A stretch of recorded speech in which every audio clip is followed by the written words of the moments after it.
अपने बच्चों को इस वीडियो तक सऊदी अरब या दुबई कदे भी ना भेजो। खुदारा अपने बच्चों को इस वीडियो तक सऊदी अरब या दुबई कदे भी ना भेजो। पछतासो पछतासो पछतासो। सोचो किहड़ा वीज़ा है कि जिस उत्ते असीं अपने बच्चों को सऊदी अरब ना भेजा तो बाइक राइटर समझते हो ना, बाइक राइटर मोटरसाइकिल उता डिलीवरी मोटरसाइकिल उता सामान आना जोलना वाले जो वीज़ा है, इस वीज़े उता अपने बच्चों को न भेजो। इस वीज़े उता अपने बच्चों को तुसी गोया के मौत के मुँह विच भेज दो।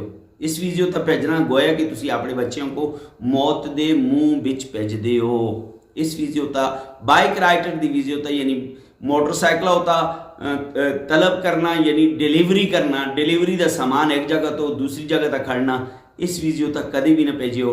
बहुत सारे नौजवान बच्चे सड़कों होता एक्सीडेंट होके मरते देखे, बहुत सारे नौजवान, और इंतहाई गर्मी विच गर्म लिबास, इंतहाई गर्मी विच गर्म लिबास, हेलमेट सारा कुछ।